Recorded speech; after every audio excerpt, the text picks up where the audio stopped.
Sienna God, hello all. Oshasahia, good evening, and Wado, thank you for watching. So I like totally got lost in the book. I was just like interested, trying to pay attention. Plus I was like real tired.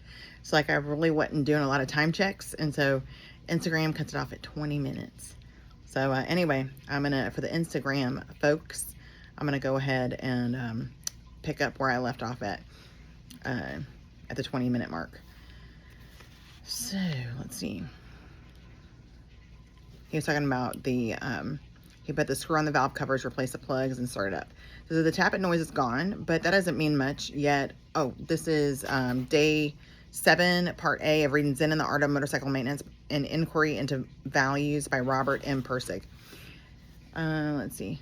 But that doesn't mean much yet. While the oil is still cold, I let it idle while I pack the tools away, then climb on and head for a cycle shop. A cyclist on the street told us about last night where they may have a chain adjuster link and a new foot peg rubber.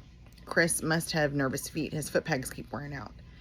I go a couple of blocks and still no tappet noise. It's beginning to sound good. I think it's gone. I won't come to any conclusions until we've gone about 30 miles though. But until then, and right now, the sun is bright, the air is cool, my head is clear. There's a whole day ahead of us.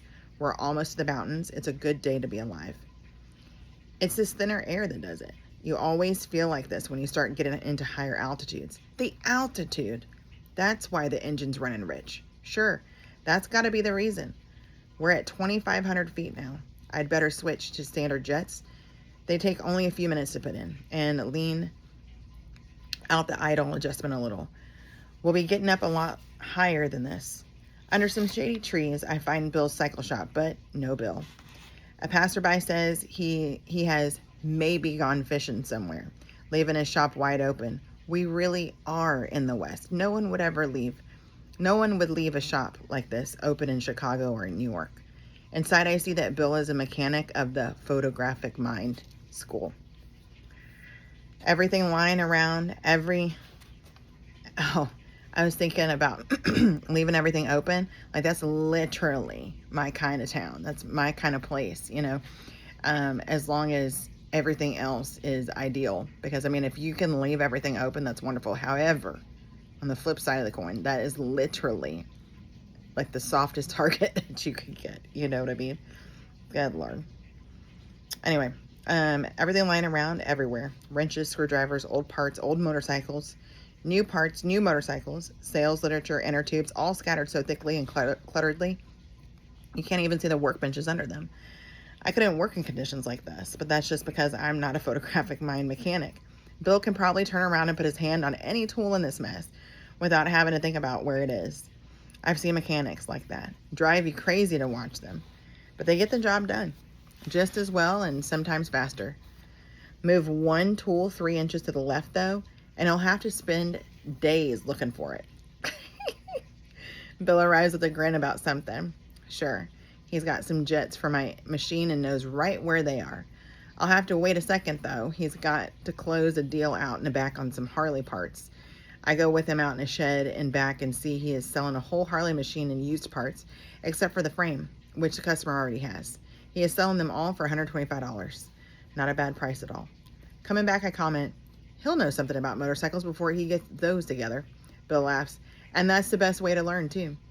He has the jets and foot peg rubber, but no chain adjuster link. I get the rubber and jets installed, take the lump out of the idle, and ride back to the hotel. Sylvia and John and Chris are just coming down the stairs with their stuff as I arrive. Their faces indicate they're in the same good mood I'm in. We head down the main street, find a restaurant, and order steaks for lunch. This is a great town, John says. Really great. Surprised there were any like this left. I was looking all over this morning. They've got Stockman's bars, high-top boots, silver dollar belt buckles, Levi's, Stetsons, the whole thing, and it's real. It isn't just Chamber of Commerce stuff.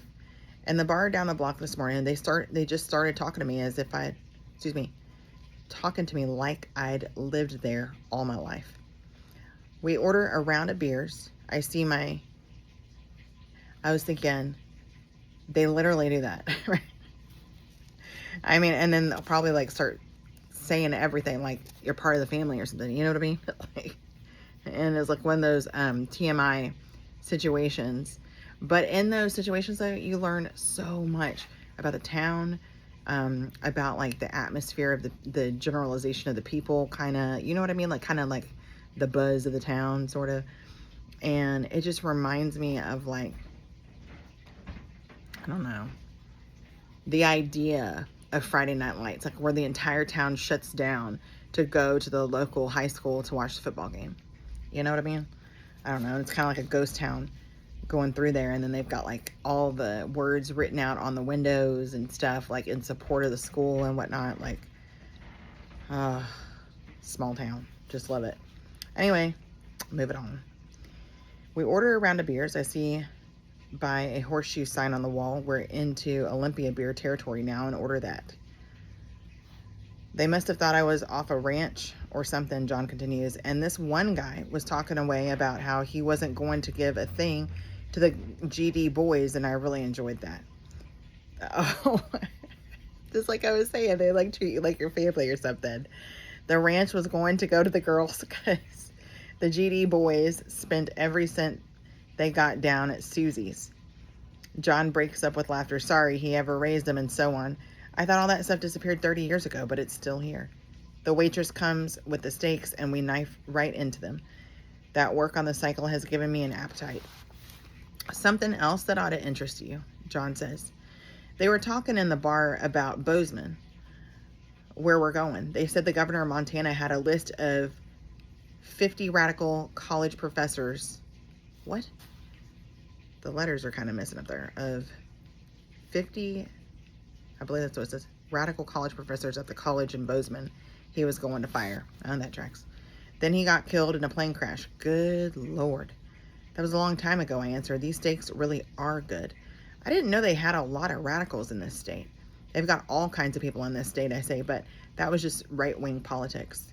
John helps himself to get to some more salt.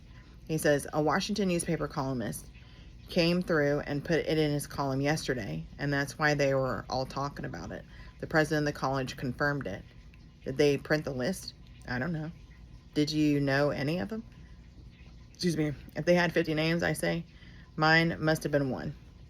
They both look at me with some surprise. I don't know much about it. Actually, it was him, of course, and with some feeling of falseness because of this, I explain that a quote-unquote radical in Gallatin, Gallatin County, Montana, is a little different from a radical somewhere else. This was a college, I tell them, where the wife of the president of the United States was actually banned because she was too controversial. Who? Eleanor Roosevelt. Oh my God. John laughs. That must have been wild. They want to hear more, but it's hard to say anything. Then I remember one thing. In a situation like that, a real radical's actually got a perfect setup.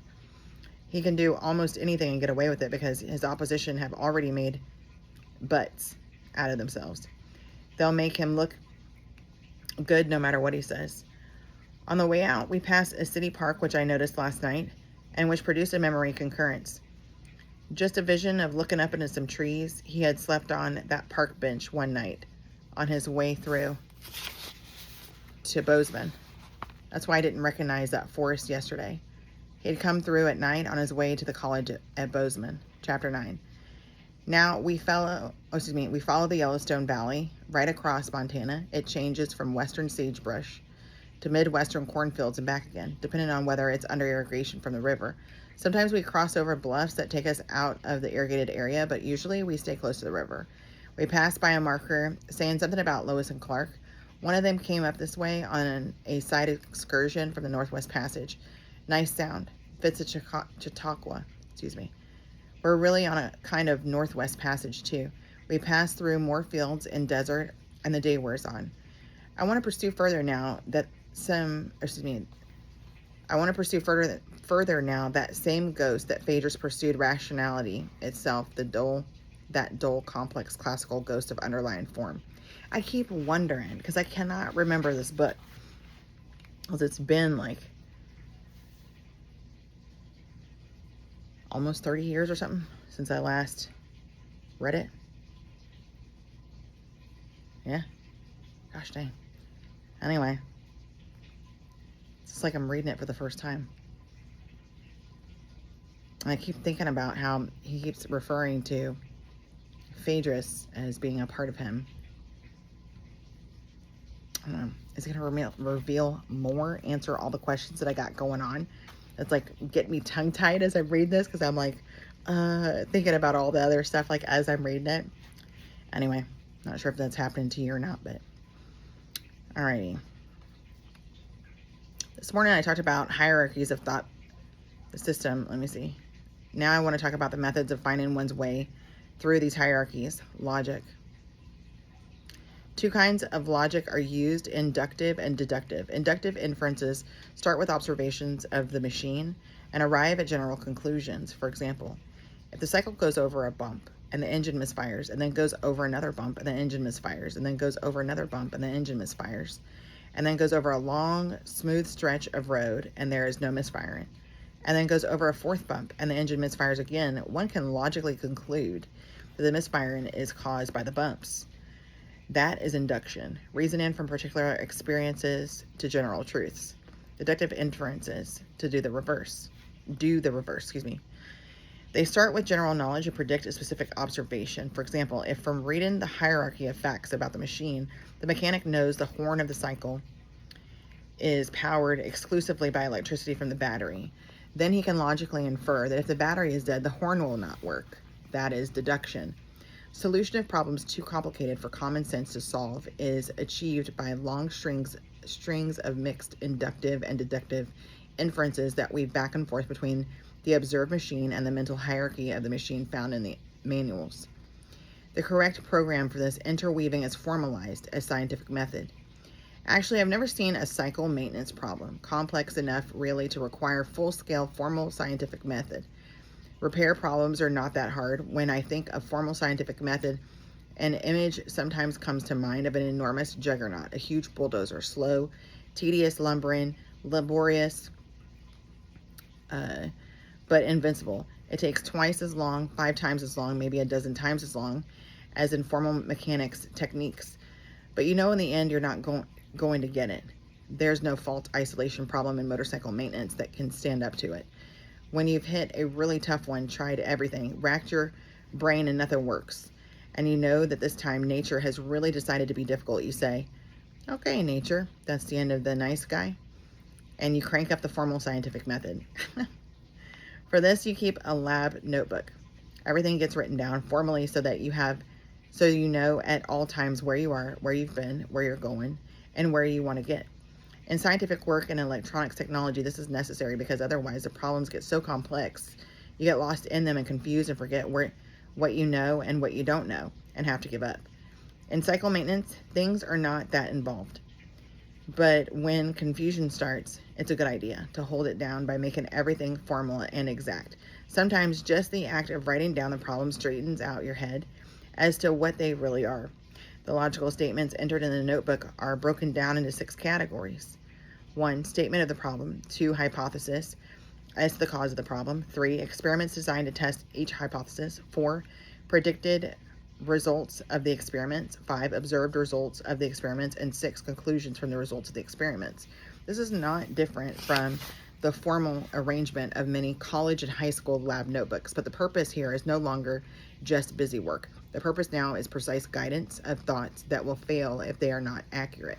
The real purpose of scientific method is to make sure nature hasn't misled you into thinking you know something you don't actually know. There's not a mechanic or scientist or technician alive who hasn't suffered from that one so much that he's not instinctively on guard. That's the main reason why so much scientific and mechanical information sounds so dull and so cautious. If you get careless or go romanticizing scientific information, giving it a flourish here and there, nature will soon make a complete fool out of you. It does it often enough anyway, even when you don't give it opportunities. One must be extremely careful and rigidly logical when dealing with nature. One logical slip and an entire scientific edifice comes tumbling down. One false deduction about the machine and you can get hung up indefinitely. In part 1 of formal scientific method, which is the statement of the problem, the main skill is in stating absolutely no more than you are positive you know. It is much better to enter a statement, solve problem, why doesn't cycle work, which sounds dumb but is correct, than it is to enter a statement, solve problem, what is wrong with the electrical system, when you don't absolutely know the trouble is in the electrical system. What you should state is solve problem, what is wrong with the cycle, And then state as the first entry of part 2, hypothesis number 1, the trouble is in the electrical system. You think of as many hypotheses as you can, then you design experiments to test them to see which are true and which are false. This careful approach to the beginning questions keeps you from taking a major wrong turn, which might cause you weeks of extra work or can even hang you up completely. Scientific questions often have a surface appearance of dumbness for this reason. They are asked in order to prevent dumb mistakes later on. Part 3. That part of formal scientific method called experimentation is sometimes thought of by romantics as all of science itself, because that's the only part with much visual surface. They see lots of test tubes and bizarre equipment and people running around making discoveries. They do not see the experiment as part of a larger intellectual process, and so they often confuse experiments with demonstrations, which look the same. A man conducting a gee whiz science show with $50,000 worth of Frankenstein equipment is not doing anything scientific if he knows beforehand what the results of his efforts are going to be. A motorcycle mechanic, on the other hand, who honks the horn to see if the battery works, is informally conducting a true scientific experiment. He is testing a hypothesis by putting the question to nature. The TV scientist who mutters sadly, "The experiment is a failure. We have failed to achieve what we had hoped for," is suffering mainly from a bad script writer. An experiment is never a failure solely because it fails to achieve predicted results. An experiment is a failure only when it also fails adequately to test the hypothesis in question. When the data it produces, it's funny the way he words this. When the data it produces don't prove anything one way or another. That's kind of how I talk, so I just thought it was funny. Skill at this point consists of using experiments that test only the hypothesis in question, nothing less, nothing more. If the horn honks and the mechanic concludes that the whole electrical system is working, he is in deep trouble. He has reached an illogical conclusion. The honk and horn only tells him the battery and horn are working. To design an experiment properly, he has to think very rigidly in terms of what directly causes what. This you know from the hierarchy. The horn doesn't make the cycle go, neither does the battery, except in a very indirect way. The point at which the electrical system directly causes the engine to fire is at the spark plugs, and if you don't test here, at the output of the electrical system, you will never really know whether the failure is electrical or not. To test properly, the mechanic removes the plug and lays it against the engine so that the base around the plug is electrically grounded, kicks the starter lever, and watches the spark plug gap for a blue spark. If there isn't any, he can conclude one of two things. A, there is an electrical failure, or B, his experiment is sloppy. If he is experienced, he will try it a few more times, checking connections, trying every way he can to get every way he can think of to get that plug to fire. Then, if he can't get it to fire, he finally concludes that A is correct. There's an electrical failure, and the experiment is over. He has proved that his hypothesis is correct. In the final category, conclusions, skill comes in stating no more than the experiment has proved. It hasn't proved that when he fixes the electrical system, the motorcycle will start. There may be other things wrong, but he does know that the motorcycle isn't going to run until the electrical system is working, and he sets up the next formal question. Solve problem. What is wrong with the electrical system? He then sets up hypotheses for these and tests them. By asking the right questions and choosing the right test and drawing the right conclusions, the mechanic works his way down the echelons of the motorcycle hierarchy until he has found the exact specific cause or causes of the engine failure, and then he changes them so that they no longer cause the failure. An untrained observer will see only physical labor and often get the idea that physical labor is mainly what the mechanic does. Actually, the physical labor is the smallest and easiest part of what the mechanic does. By far, the greatest part of his work is careful observation and precise thinking. That is why mechanics sometimes seem to taciturn, taciturn, and withdrawn when performing tests. They don't like it when you talk to them because they are concentrating on mental images, hierarchies, and not really looking at you or the physical motorcycle at all. They are using the experiment as part of a program to expand their hierarchy of knowledge of the faulty motorcycle and compare it to the correct hierarchy in their mind. Leave it there. Don't go hang. We need to get love you, mean it.